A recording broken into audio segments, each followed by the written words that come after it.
ስለ እንቁላል ጣይ ዶሮዎች ወጪና ገቢ ካወራን ሰንበትበት ብለናልና ዛሬ ተመልሻለሁ በአዲስ መረጃ። ወጣ ያለ የቢዝነስ ፕላን አዘጋጅቼላችኋለሁ። ፋይናንሻሉን ብቻ በቃ ይሄ ገንዘብ ተኮር ብቻ የሆነውን ይዤላችሁ መጥቻለሁኝ። መሰረታችን የሚሆነው በ1000 ዶሮ ነው።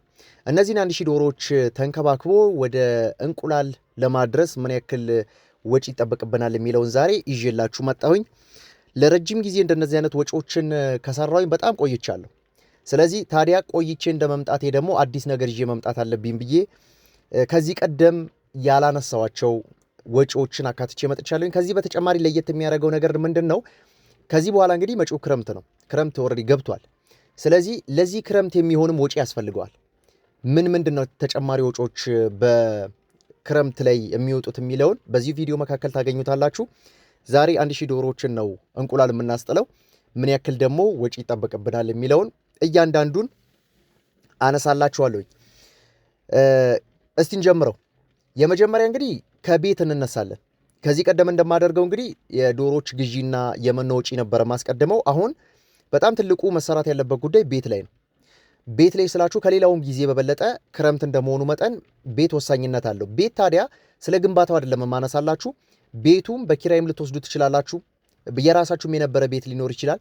ልገነቡም ትችላላችሁ። ግን ትልቁ መታሰብ ያለበት ነገር ምንድነው? ኪሳራው እንዳያመዝን፣ የስራው ኪሳራ እንዳያመዝን እቺ ክረምት እስክትወጣ ድረስ አንደኛ የመብራት ዝርጋታውን ጥንቃቄ ይፈልጋል።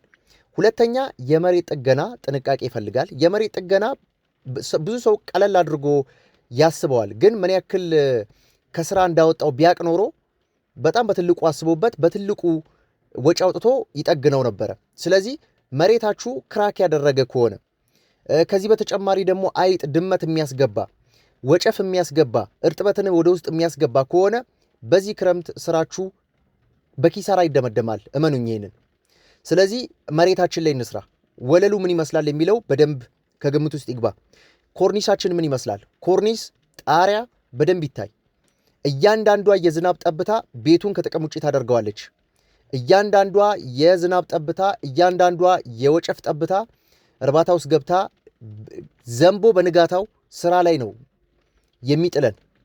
ስለዚህ ላልተገባ ወጪም እንዳንዳረግ እያንዳንዱ የቤቱ የፍሳሽ ሁኔታ በደንብ ቢታይ ጥሩ ነው። የውሃ ማስወገጃ መስመርም ቢጸዳ ጥሩ ነው። ቤቱን ተከራይታችሁት ከሆነ ከዚህ ቀደም የተሰራበት መንገድ ሳይሆን አሁን እኛ የምንሰራበት መንገድ ነው ወሳኝነት ያለው። 10,000 ብር ይዤላችኋለሁ። የእቃ ወጪ እንመልከት። የእቃ ወጪን በተመለከተ ከዚህ ቀደም እንደምናወራው ወይም ደግሞ እንደሰራ ነው መኖ ለማደል ባልዲ ያስፈልጋቸዋል። ዶሮዎቹ ደግሞ የገባላቸው መኖ እንዲመገቡ ለማድረግ መመገቢያ ያስፈልጋቸዋል። በአጠቃላይ እነዚህ ሁለቱን መጠጫን፣ ከዚህ በተጨማሪ ደግሞ መመገቢያን በአጠቃላይ 28,000 ብር ገደማ ይዤላችኋለሁ። ሌሎች ደግሞ ወጪዎች አሉ። የእንቁላል ትሬ ያስፈልጋቸዋል፣ ሚዛን ያስፈልጋቸዋል፣ የጽዳት እቃዎች ያስፈልጓቸዋል፣ ኬሚካል መርጫ ደግሞ ያስፈልጋቸዋል። እቃዎችን ዝርዝር ስናነሳ 18,500 ብር ይዤላችኋለሁ። የእንቁላል ትሪ ቀስ ብሎ ሊገዛ የሚችል ነው። ሚዛን እጅግ አስፈላጊ ነው። እጅግ ከምንለው ያውም ደግሞ ዲጂታል ሚዛን ያስፈልጋል። የጽዳት እቃዎች ያስፈልጋሉ። የጽዳት እቃዎች የምንላቸው ለባዮ ሴኩሪቲ የምንጠቀምበት በቃ ዶሮዎቹን ከበሽታ ነፃ ለማድረግ እንደ ፕሪቨንቲቭ በቃ ይሄ ለመከላከል ለቅድመ መከላከል የምንጠቀምባቸው ናቸው። እነ ላርጎን ይጨምራል፣ እነ በረኪናን ይጨምራል፣ እነ የተለያዩ ቀለል ያሉም ደከም ያሉም ዲስኢንፌክታንት ኬሚካሎች ያስፈልጋሉ። ያንን ለመርጨት ስፕሬ ለማድረግ የምንጠቀምበት እቃ ያስፈልገናል።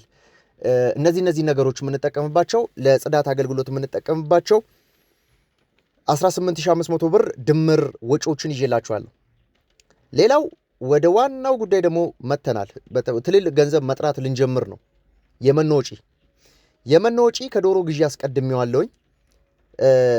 የመኖ ዋጋን ጭማሪ ታሳቢ አድርጌያለሁ። አሁን መጣራላችሁ ቁጥር ላይ የመኖ ዋጋ ጭማሪን ታሳቢ አድርጌያለሁ። የመኖ ፍጆታቸውን ታሳቢ አድርጌያለሁ። የመኖ ብክነትን ታሳቢ አድርጌያለሁ። ስለዚህ አሁን የምጠቅስላችሁ የመኖ ወጪ ላይ እነዚህ ሶስቱን ነገሮች ያቀፈ ነው ማለት ነው። 335,400 ብር የመኖ ወጪ። አጠቃላይ የመኖ ጭማሪ ደግሞ አለባችሁ። የመኖ ጭማሪ ማለት እየቀነሰ የሚሄድ ነገር የለም፣ እኛ በምናቀው ሁላችንም በምናቀው።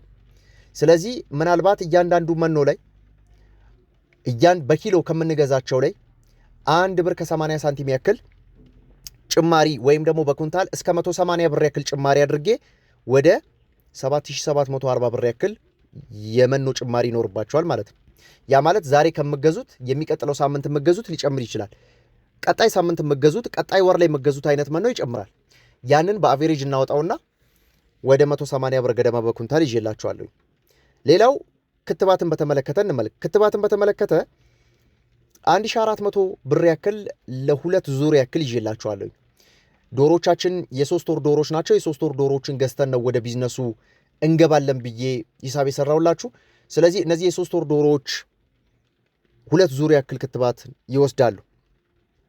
ሌላው የቫይታሚንና የሚነራል ጉዳዮች ናቸው። እነዚህ እንደ ሰፕሊመንት ናቸው። 800 ብር ይዤላችኋለሁ። በተለይ ደግሞ የሚነራል ሰፕሊመንት በጣም ዝቅተኛ ስለሆነ ምናልባት ኮስቱን ቢጨምር ሊጨምርባቸው የሚችለው የቫይታሚን ሰፕሊመንት ነው። እንደየ የምትጠቀሙት የፊድ ኳሊቲ ይወስነዋል። ሌላው ዲዋርም ለማድረግ ወይም ደግሞ ይሄ ዲዋርሚንግ ፕሮዳክት የሚባሉት አይነት መድኃኒቶች አሉ። እነዚህ ፕሮዳክቶች 2350 ብር ያክል ይዤላችኋለሁ። ሌላው የቬተርነሪ ሰርቪስ ነው። እነዚህ ቬተርነሪያን ወይም ደግሞ እነዚህ ቬተርነሪ ሰርቪስ የሚሰጡ የሕክምና ባለሙያዎች፣ የጤና ባለሙያዎች መጥተው እንዲጎብኝላችሁ ልታደርጉ ትችላላችሁ። መድኃኒት እንዲሰጡላችሁ፣ የታመመ ዶሮ እንዲያክሙላችሁ ልታደርጉ ትችላላችሁ። ሁለት ዙር ቢመጡ በጣም በትንሹ በጣም ጀማሪ ለሚባል ባለሙያ 7000 ብር ይዤላችኋለሁ። ሌላው ዲስኢንፌክታንቶች ለብቻ ይዘጋጃሉ። ኬሚካሎች ያስፈልጋሉ። ቅድም እንዳልኳችሁ ለባዮሴኩሪቲ ፕሮቶኮል ዋነኛ ግብዓት የሚሆነው በተለያየ ኮንሰንትሬሽን የሚቀመጡ የዲስኢንፌክታንት አይነቶች ናቸው። እነዚህን ዲስኢንፌክታንት ኬሚካሎች 4300 ብር ይዤላችኋለሁ ከትንሽ እስከ ትልቅ። ሌላው ቱታና ቦቲ መሰል ነገሮች ናቸው። 1750 ብር ይዤላችኋለሁ። ስለዚህ እነዚህ አሁን ያነሳውላችሁ ወጪዎች ጤናማ ዶሮ እንዲኖረን የሚያደርጉ ናቸው። ብዙ እንቁላልን ያመርታሉ ጤናማ ዶሮች ማለት። ያልተጠበቀ ወጪንም ደግሞ ወይ ከድንገተኛ ወጪ ይታደጓቸዋል ማለት ነው። ሌላው ውሃና ማብራትን እናንሳ። ውሃና ማብራትን ስናነሳ የታንከር ይዤላችኋለሁ። እንዲሁም ደግሞ የተለያዩ ፓይፖችና ፓምፕን ይዤላችኋለሁ እንደ አስፈላጊነቱ ማለት ነው። ምናልባት ወደ አውቶማቲክ ድሪንከር የምትሻገሩ ከሆነ ከዚህ በተጨማሪ ደግሞ ለመብራት ባካፕ ይዤላችኋለሁ። አጠቃላይ 31000 ብር ያክል ገደማ ይጠበቅባችኋል። የቤት ኪራይ ያለባችሁ የሁለት ወር 44000 ብር ይዤላችኋለሁ። የሰራተኛ 13000 ብር ይዤላችኋለሁ። እነዚህ ሰራተኞች ደግሞ ትሬኒንግ ይውሰዱ ካላችሁ 7000 ብር ጭማሪ ያለባችሁ። ሌላው የሞርታሊቲ ኮስት ነው። የዶሮቻችን ሞት እንደ ወጪ ይቆጠራልና 18000 ብር ይዤላችኋለሁ። ጉዝጓዝ 1720 ብር ወጪ ያለባችሁ። ለአይጥና ድመት መቆጣጠሪያ 1200 ብር ይዤላችኋለሁ። የዶሮ ግዢ 900 ብር የ3 ወር ዶሮ የ900 ብር ቦቫንስ ብራውን የሆኑ 3 ወር የሞላቸው 900 ብር ሂሳብ 1000 ዶሮ በ900 ሺህ ብር ያክል ገንዘብ ትገዛላችሁ። አጠቃላይ ወጪያችን 1,407,600 ብር ወጪ ያለባችሁ 1,407,600 ብር ያክል ወጪ ይጠበቅባችኋል። ይሄ የ3 ወር 1000 ዶሮዎችን ገዝታችሁ 2 ወር ተንከባክባችሁ ለምርት የምታበቋቸው ዶሮዎች ምን ያክል ኮስት እንደሚያደርጋችሁ የተቀመጠ ነው። ከዚህ ውስጥ ሊወጡ የማይችሉ ከመጀመሪያ ላይ ካነሳናቸው የቤት ዝርጋታ ምናምን መሰል 10,000 ብር ወጪ ያስኩላችሁ። አንዳንድ ከዚህ ከፓምፕ መሰል ጉዳዮች ጋር ተያይዞ ከመኖ ፍጆታ ጋር ተያይዞ እነዚህ ነገሮች ሊቀንሱ የሚችሉበት ሁኔታ አለ። ነገር ግን ሄዶ በጣም ደረጃውን ለጠበቀ እርባታ አስፈላጊ የሚባሉትን ነው እዚህ ጋር ያስቀመጥኩላችሁ። እንዲሁም ደግሞ የመከሰት እድላቸው ሰፊ የሆኑ ነገሮችን ያስቀመጥኩላችሁ እንዳይረዝምባችሁ እንጂ አልቀው አይደለም ወጪዎቹ። እያንዳንዱን ዲቴል እንስራ ከተባለ ምናልባት 3 ፓርቶች ሊወጡት ይችላሉ። በቃ መሬት የወረደ ነገር ካላችሁ ማለት ነው። ስለዚህ በቀጣይ ደግሞ እሱን ይዤላችሁ መመጣ ነው የሚሆነው። ለዛሬ በ1,407,600 ብር ያክል 1000 ዶሮዎችን መንከባከብ ከቻልን ቀጣይ ደግሞ ወደ ገቢው ልንመጣ እንችላለን። ወይም ደግሞ እስቲ ኮመንት አድርጉልኝና በምን ያክል ዶሮ መጀመር ትፈልጋላችሁ? ሐሳብ ስቴቶቻችሁን ኮመንት አድርጉልኝ። በቀጣይ ደግሞ በአዲስ መረጃ ከዚህ ከበጀት አወጣጥ ጋር ተያይዞ መረጃ ይዤላችሁ መጣለሁኝ። ሰላም።